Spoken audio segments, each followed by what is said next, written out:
안녕하세요. 자, 오늘은 이제 동형 모의고사 1회 들어가는데 실제 여러분들이 같은 긴장감을 가지시고 시험 문제를 임하셨죠. 그래서 다 풀어보신 다음에 지금부터 이제 같이 한번 해설 강의 시작해 보도록 할게요. 자, 1번 문제 보시면은 원핵세포의 구성 물질에 대한 설명으로 옳지 않은 것은, 그래서 원시핵세포, 진핵세포 구성 물질, 요즘에 꼭 한 문제 정도씩 나오거든요. 그래서 잘 확인하시기 바랍니다. 먼저 현막의 경우에는 박테리오파지의 감염이나 계면활성제와 같은 소수성, 독성 물질의 침투로부터 보호작용을 한다라고 했고요. 2번에 점질층, 물을 빨아들이는 능력, 함수 능력이 뛰어나서 건조에 강한 내성을 가진다라고 했었는데, 자, 여기에서 현막에 해당이 되는 것은 영어로 캡슐이에요. 캡슐. 그래서 단단하게 얘는 바깥쪽에, 그래서 세균이 있게 되면은 세포막, 세포벽이 있고 바깥쪽에서 이렇게 있는 막에 해당이 되는 건데, 얘는 단단하게 결합이 되어 있는 것을 우리가 캡슐, 현막이라고 하는 거고요. 그 다음에 끈적끈적하게 점질층이라고 얘기하게 되면은 슬라임 레이어라고 해서 이거는 비교적 느슨하게 결합되어 있다라고 보시면 돼요. 차이를 굳이 보자면 현막과 점질층, 그래서 건조에 대한 내성을 가지고 있다라는 거고요.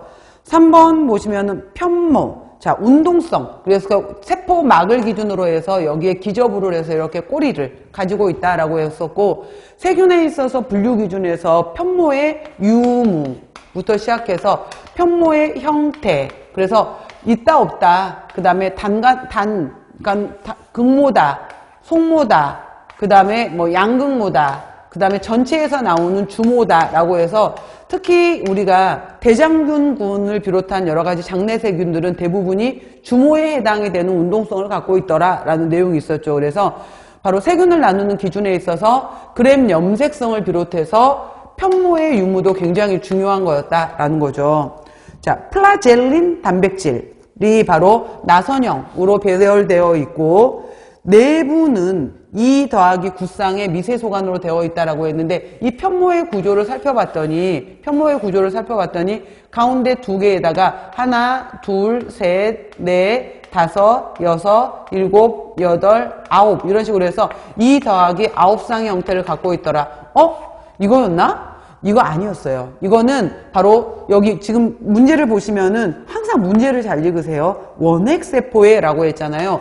이거는 원핵세포의 형태가 아니라 진핵세포였었어요. 그래서 진핵세포에서 예를 들어서 집신벌레, 정자 이란 거에서 운동을 하잖아요. 운동에 해당이 되는 진핵세포에서의 선모, 진핵세포에서의 편모. 편모는 세균에만 있는 거 아니에요? 아니에요. 진핵에도 있어요. 그랬을 때 이 편모의 구조가 바로, 선모나 편모의 구조가 이렇게, 얘네들은 세포 골격에 해당이 되는 바로 우리가 미세섬유도 있었고, 그 다음에 중간섬유도 있었고, 그 다음에 미세소관이었었는데, 이것들이 세포막 내부의 골격을 잡아주는 역할을 한다라고 했었는데, 미세섬유는 대략 7나노메타 정도였었다면은 이것들에 해당이 되는 것은, 중간섬유는 10에서 12나노메타, 미세소관에 해당이 되는 것은 20에서 25나노메타라는 정도로 해서 사이즈가 있었어요. 7, 10, 20 정도로 봐 놓으시고요. 그랬을 때 얘네들에 해당이 되는 것은 진핵세포의 특징이었던 거. 그래서 3번이 틀렸네요. 3번이 틀렸고요. 자, 4번 보시면은 리보솜으로 되어 있죠. 그래서 두 가지 다 진핵이든 원핵이든 리보솜이 있어야 되는데, 그러니까 원시핵부터 볼까요? 원시핵의 리보솜 같은 경우에는 위는 바로 이제 50S, 아래는 30S 였었고, 실제로 침관계수에 해당이 되는 것은 바로 70S 리보솜이었다라고 했고요.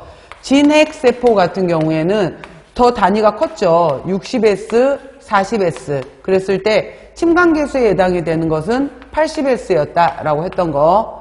그리고 여기에서 이것들을 구별할 때는 리보조말 RNA를 구별할 때 바로 이제 16S, 이것들은 진핵세포는 16S 리보조말 RNA로 분석을 했고, 그 다음에 진핵세포에 해당이 되는 것은 18S 리보조말 RNA로 분석했다, 이런 차이들이 있었어요. 그래서 다시 한번 확실하게 정리해 놓자라는 내용이고요.